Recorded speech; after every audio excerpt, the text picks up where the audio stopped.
With the second pick in the 2020 NFL Draft, the Washington Redskins select Chase Young, defensive end, Ohio State. But you know, as they say, hail to the Redskins. Let's roll, man. Let's go. Next super chat is from Billy Ampifo. My man, Billy Amp. Thank you for the super chat, Billy Amp. Greatly appreciate you. Billy Amp writes, "Sup, Lou? Love your show, man. How do you feel about Josh Gordon potentially joining the team?" I think we talked about this either 2 weeks ago or the week prior to that. But I'm not that intrigued by Josh Gordon like I once was.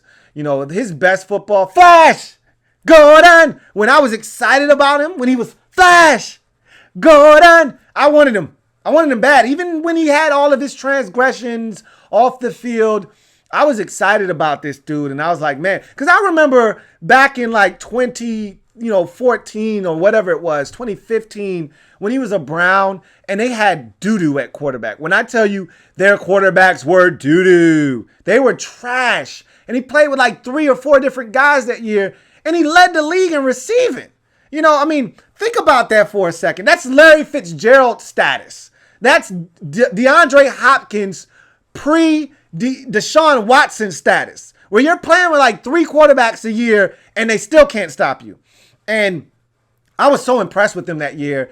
And everyone was kind of taken aback, like, whoa, this guy is legit. And then you had the off the field issues and he had to try to get his life in order. Then he goes to New England, and that first taste that we got from him in New England, he was still the same guy. He was destroying DBs. He was putting up monster numbers. You were like, man, nothing's changed. Now you got Brady throwing you the ball. This could be problematic. Remember what we were saying about the trio of receivers that they had early last season when it was going to be Gordon, Antonio Brown, and Edelman on that football team, and N'Keal Harry hadn't even gotten healthy enough to play. But if you added him to the mix, oh my God, look out for the Patriots. And in a span of about 3 weeks, that went to hell in a handbasket. You know, he had some more issues. AB ended up getting suspended again, and it was just Julian Edelman and the rest of those guys once again. And so I've all but given up on him, because the last time I saw him, he didn't look like the same guy. He didn't look like the same. And there's only so many times that you can be in and out of football before your body starts to not necessarily break down on you, but before the game starts to pass you by. He's not getting any younger. These athletes are getting faster, stronger, bigger. He's not the same guy. He doesn't strike the same type of fear in your heart like he used to. I'm good. And honestly speaking, the culture that we're building, and I go back to the C word, he's not the kind of guy you bring on board when you're looking to establish a culture.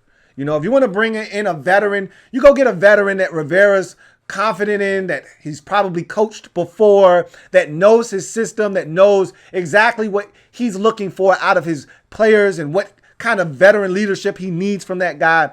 It's not Josh Gordon. So I highly doubt that he'd be coming here to join the Redskins.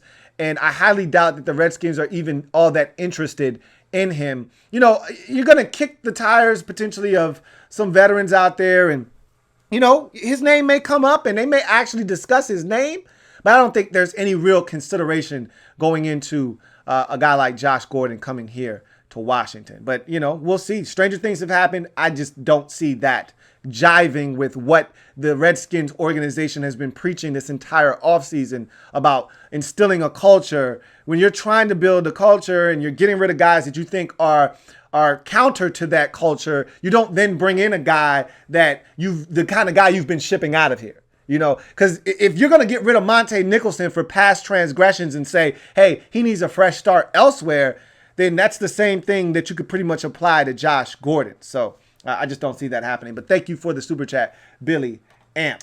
Got another super chat. This one from Chris Zacharias, my man, Chris Z. Thank you for the super chat. Greatly appreciate you. Chris writes, can you break down Josh Gordon's best stats? I guess I could do that. I got my mobile device right here next to me. I can pull up Josh Gordon's career stats and see what he has done in his career. So let's see.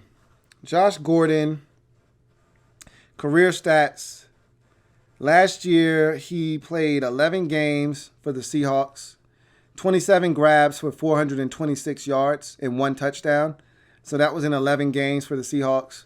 The year before that, 12 games for the Patriots, 41 catches, 737 yards. That's not bad. 4 touchdowns. That's not a bad season there. And that was just 2 years ago. But then 2017, 5 games, 18 catches, 335 yards. And then he hadn't played before that 2017 season. He hadn't played since 2014. And remember, 2012 was the season, or 2013 was the season I was referencing. 87. He played in 14 games in 2013. 87 grabs, 1,646 yards, and 9 touchdowns. I mean, that's a ridiculous number. 30 catches over 20 yards that season back in 2013. And even as a rookie in 2012, remember I told you he had come in the league in 2012. I remember because he came in that same year with Brandon Weeden. 50 grabs, 805 yards, and 5 touchdowns in his rookie campaign. So he came out of the gate swinging and improved upon that. And that's what we're hoping for Terry. Is you come out of the gate swinging with impressive numbers, you put the league on notice in your rookie season, and then you blow the league to smithereens the following year. That's what Josh Gordon did, and then he's never been able to match that, whether it be because of off-the-field demons that he was fighting and battling, or he's just getting older. It's harder to keep going away from the game and then coming back, and he's a guy that deals with injuries, which is why he hasn't played 16 games in his career since his rookie season, all right? So, the most games he's played outside of the 16 he played in his rookie season was the 14 he played the following season back in 2013 when he lit the league up and led it in receiving yards. He hasn't played more than 12 games in his career since 2013. And so, maybe the demons are behind him. And like I said, he's still a solid football player, but I don't know if the Redskins are really all that interested or not. We keep hearing that the Redskins want to bring in a veteran wide receiver to add into the mix. And there are several guys out there that are available that fit the bill. I don't know if Josh Gordon is necessarily one of them. So, Louie T Network.